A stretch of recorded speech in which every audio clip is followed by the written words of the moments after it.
grand time roasting in the sun? It's a tradition of Evart to roast, isn't it? Yep, only we don't need the swimming pools this year. This group has actually never practiced together. Until we were on stage, I wasn't sure who was going to be in the group. And I consider myself very privileged to be able to play with each and every one of these musicians. The reason we're here tonight, this spring, I got a phone call that Esther Cox had died. Jean had died a few years earlier. For those of you who don't know, Jean was one of the founding members of the ODPC, and Esther was his wife. I took Jean's death pretty hard because when he stopped coming, I thought Evart couldn't go on. But when I got the phone call about Esther, I really lost it. And then just a few days later, I got another phone call that Donna Jean Beckwith had also passed away. And that really got to me. I thought about all those people through the years that have brought each one of us individually here as musicians and nurtured us and helped us to grow. And I wanted to do something special for all those past members. Within the last couple years, we've lost two of our presidents of the ODPC. Gene Cox and Jack Lewis both died very close together.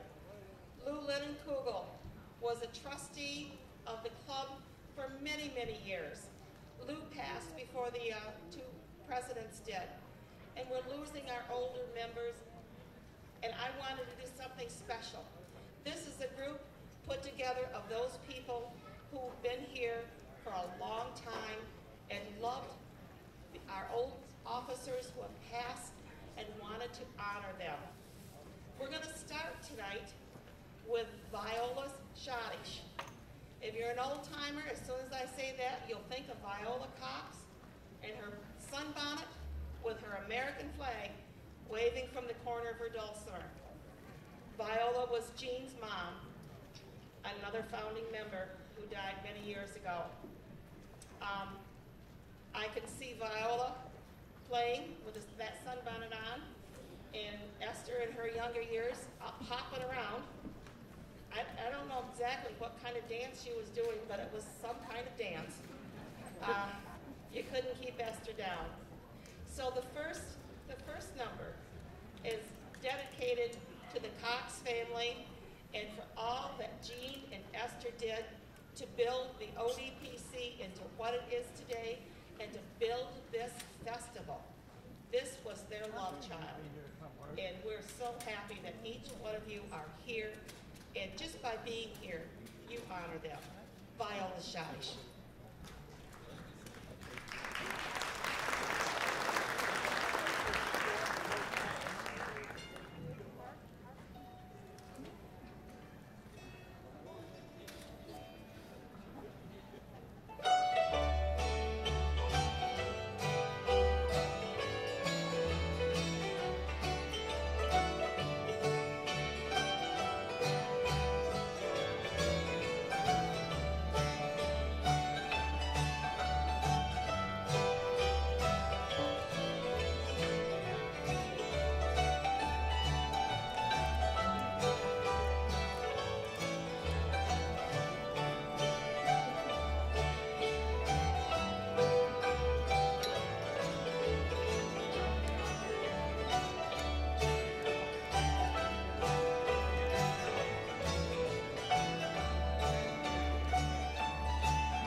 Everett in the stage shows. Some of us were around them. We didn't have all the organization we have now. We certainly didn't have people who were making a living at playing the hammer dulcimer. We never quite envisioned that. We would just get together on the grounds and start playing a tune together and decide, oh heck, let's go up on stage and play. And that's kind of like what we did. Just got together. These are tunes we knew. And that's the thing that used to happen. There used to be a lineup behind stage. Gene was running the stage, and you might go back and put your name that you wanted to play on stage, and he'd say, okay, you'd be on at 9 o'clock. And you'd be there at 9 o'clock, and he'd say, sorry, Joe Blow says his aunt and uncle had to leave if he wasn't on by 9 o'clock, so we put him on. And then there was this other guy that came in. You might not be on till 11 o'clock. So, and it was always a fun time. We got a little aggravated with waiting sometimes, but we found things to do.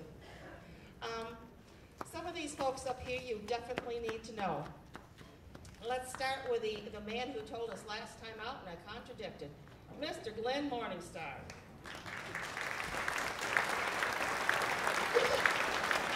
Glen has been around. Well, he's one of the old timers. He may not look it, he may not walk like it, but let me tell you, he's an old timer over there. Yeah, he's going to take his hair off, but Judy glued it on too good for him. They first came, I'm sorry, Judy. Let's have a hand for Judy Morningstar.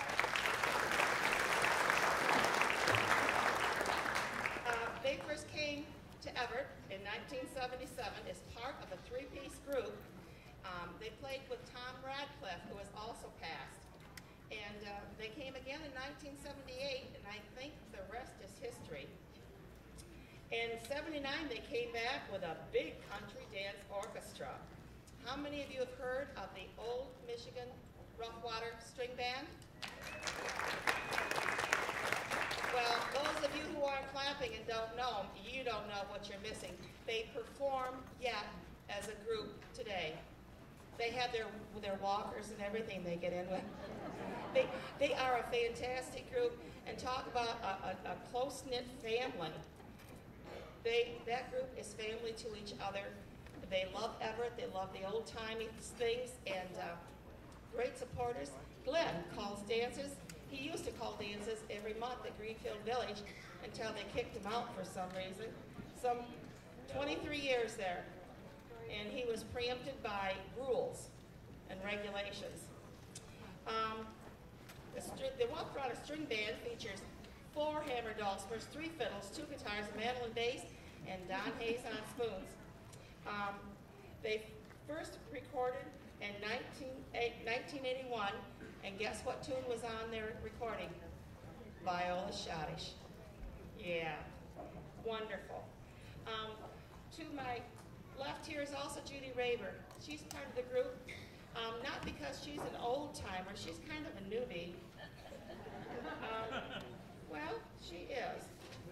I can't find the sheet she wrote for me. I think she started coming just 2001, so she is real newbie. But her fiddle has been here many years. Her dad was Les Raber, an extraordinary fiddler. Les passed several years ago. That man needs a standing ovation. Judy didn't play much fiddle until after her dad passed.